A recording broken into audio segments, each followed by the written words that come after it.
Good game. Hey, pimping, legal pimping. Definitely. Let me go and open up let me go buy a branch of Home Depot. I'll go buy a Home Depot franchise and open it up, and I tell all the people wearing the orange smocks, all the employees, like, you know what? I'm going to give y'all like $2 an hour, and we're just going to put it out there that y'all get tips. And we're just going to tell all the customers, you better tip you because they only get $2 an hour. They need your tips to live. What kind of person are you? This is a co-op Home Depot. We all got to support this Home Depot. Or what if it happened on the office corporate level? Like, oh, I'll fix the copy machine, but y'all better tip me. And people would have a fit. But for some reason, when it comes to deliveries and for whatever, it's like, oh, well, just okay. We gotta kick in. We gotta kick in. Yeah. Fuck all that. It's because of the personal service. Like, I understand giving somebody a tip because I want to, because they did a good job, and that's how I feel. But I don't feel like when I get my bill or when I'm ordering something, I have to think about, okay, let me make sure I put enough tip in so that this person can make sure they get paid. Well, it's funny. Ain't nobody doing that for my paycheck. It's funny you should say that about personal services, because it also is not equal in the system either. We don't tip the people at McDonald's. Right. But when you go arbitrary. to CPK and you get takeout, they expect a tip from at the takeout counter. I don't tip nobody for takeout. I don't care how much you're not getting paid. Fuck you. Well, I've done takeout, and you do the same work that you do for the table, except that you're not going back and forth giving them water. But you still have to get the order accurate. You have to package it up. You have to make sure, because there's no like, oh, I wanted this with bacon on it, and you just take it back because the customer's out. You got to get it right the first time, every time. So you're doing a lot of work, and you're getting a lot of orders at the same time, and you're trying to do it in a timely fashion. And that's something that people don't think about, because that's your job. You sign up for that job, and that's what you do. But you are doing a lot of work still. Okay, but again, do you do a lot of work at your job? Absolutely, but I'm just saying, saying, do a lot of work at your job. But I'm saying at that restaurant, though, you'll tip the server who does the same thing as the takeout person. Yeah. I don't think they just don't come to your table. It's. I give it to you that they do more than you think, but I wouldn't put it up there as the same as the server. But in any case, I still feel like, why is it on me to pay your salary? You could think that, by the way. I've done both jobs. It's the same. It's a lot of walking back and forth. I've done serving, so I wouldn't want to do takeout. But I can imagine that it's the same. I can imagine it's the same minus just going back and forth to the table and bringing them drinks. I can imagine that it's the same thing. It's also having, like, if you're doing a server at a table, you only have to do one table at a time. When you server and takeout, you're doing everybody. You do all the orders. But and again, like you said, it's kind of arbitrary. It is arbitrary. Again, you also don't tip the McDonald's or Burger King. Right. That's true. You don't tip the guy at the donut shop. I do. I put $1. Nice. So I've done service jobs, but you also, you don't tip the bus driver. No. Oh my God. Speaking of bus drivers, and y'all know how I hate bus drivers. I hate the bus drivers and and the wheelchair dudes. Wheelchair bus drivers are the worst. Excuse me. I saw this bus driver. He's about to get his ass beat. By you? No, not by me. No, by some other. Okay, so and I don't know if he deserved to get his ass beat, but he definitely was asking for it. He was doing some shit. One of the reasons why I hate bus drivers. So we're on the bus and we make a stop, and it's early in the morning, so the bus is not that crowded. So the guy who was trying to get off, it was one of those double long buses. He got to the back door a little bit late, but he still got there before. He got there after the doors was closed, but before the bus started to pull off. Mm-hmm. And, they don't like that. Oh, I know. Right? They act like when those doors close, they act like it's an act of God. Right. Oh I can't open it again. Yeah. I'll be fired. So I'm sitting right here. So, right. But you're going to stop and talk to me, though. So the guy got there. Like I said, he was there long before the guy pulled off. Just the doors had barely closed. Actually, the doors wouldn't even finish closing, but they were in motion. And he said, "Back door, please, back door." And he said in a very loud voice. I was in the middle of the bus, and I heard him very clearly. And the bus driver proceeded to put the bus in drive and drive the fuck off like he said nothing. Wow. And he was like, "Hey, I said you da-da-da." And so he started going off. And this dude, he was a kind of an older dude, like maybe a little bit older than me or around my age-ish, somewhere in his 50s, something like that.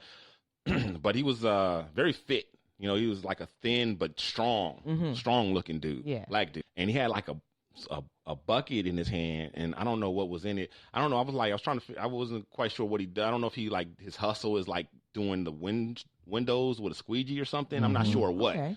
But he definitely looked like he was on his way to do some kind of work, some kind of manual labor or whatever, which is irrelevant, by the way. Maybe he just plays a pickle bucket. Just trying to give you the, details of the story. Not that it matters. But, and he nicely asked, could he open up the back door? Guy proceeded, and he was going off, and they were kind of going back and forth a little bit.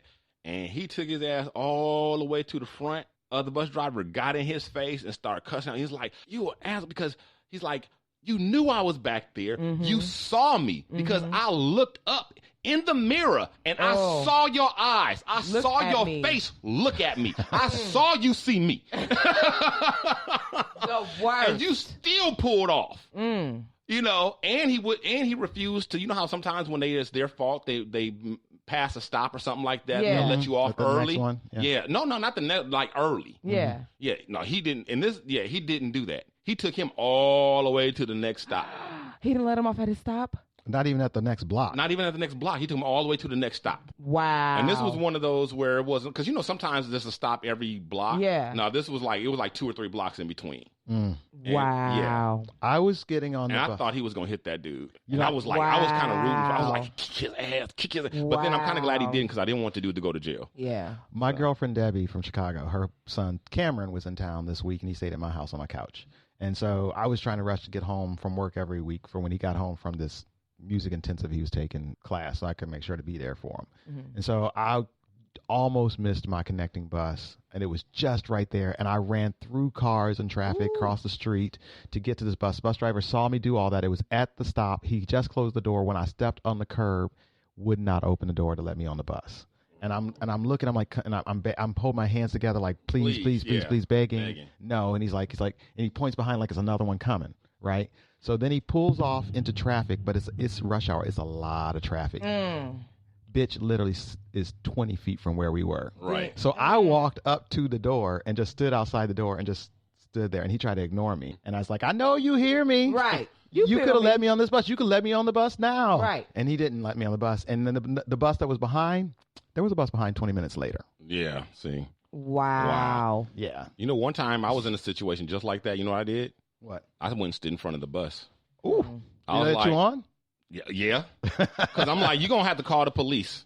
Because if you're not going to pick me up, ain't nobody getting where they need to be. And everybody on the bus start yelling at him and stuff, let him on. And so he let me on. Because everybody knows. Because there was one time before, it was after our show, and I was trying to get home. And I was on the wrong, there was a bike event, and one of the streets was closed, so the bus stop had moved. Yeah. Well, the bike event was ending as the bus was coming, so they moved the bus stop back. Right. And so I saw, so I'm like, I'm rushing. I'm like, I was told to wait over there. The sign said wait over there. And the guy is like, so, come on.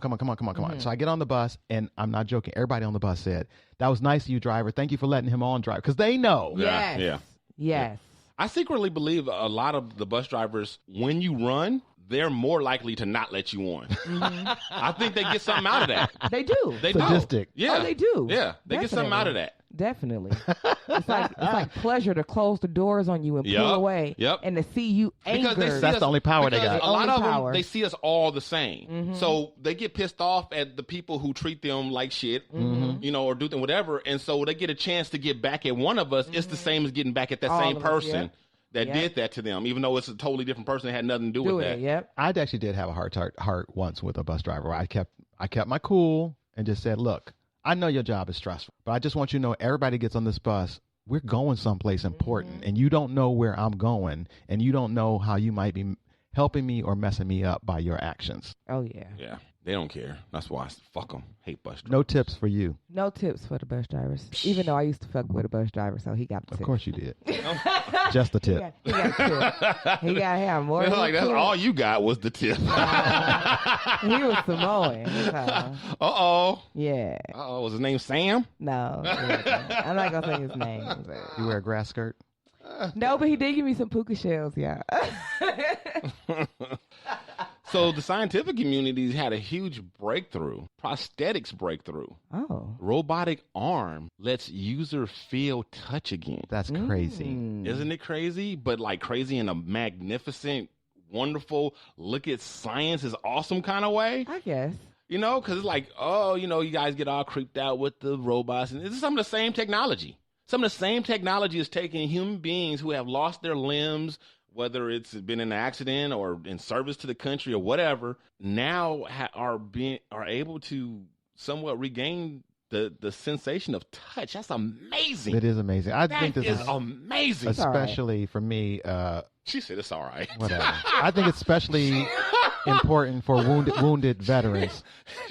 She like, it ain't like I didn't know it was a big problem before. That's why I didn't know they was like smashing eggs all around and stuff. I didn't know that was Hold up. I didn't know that was you happening. lose your arm, which means your hand. Right. And you're never able to feel like caressing somebody again. I'm saying or that heat, something that's hot. Great that they can cold. do that. I'm just saying that I didn't know that them not having it was preventing them to do certain things. Like just because they couldn't feel or couldn't feel the caress didn't mean that they couldn't caress is what I'm saying. I didn't know but that now they was feel like sensation. No, it's not that. It's it's a sensation. Okay. So yeah, that's so cool. again, like think about so you go off to fight for your country, you step on a landmine and you lose your arm. Yeah. Okay, now you can't feel your baby. You know what I mean? Right. That's terrible. That'd be the fact that you could do that again, or you could hug somebody, awesome. or you know something that's cold or hot. But you can still hold your baby, and I think that was great.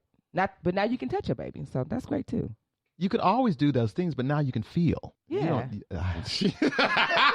I'm just glad it's you and not me, Pip. Oh my gosh. So hey, we have a little clip here of scientists talking about this new thing to kind of make it understandable for you guys. It's a quick clip, but here it is.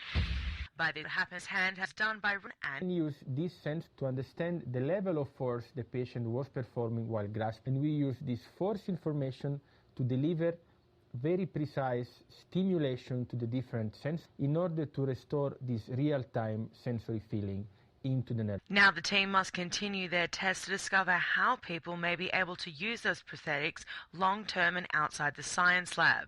The innovation has been successful in determining that senses can be restored with prosthetic limbs. Sally Turner, IB Times TV. It's great news. Great news. That is so awesome. Man, science is... Man, that is just incredible. Incredible. Again, I have a big spot in my heart for veterans, and I think it's terrible that, how we treat them after they served us. It is. That's especially if they've been injured and dismembered and stuff like that. They need to get this, and our government, who spends like trillions on friggin' weapons, military stuff like that, needs to get everyone that's lost a limb one of these. Yeah.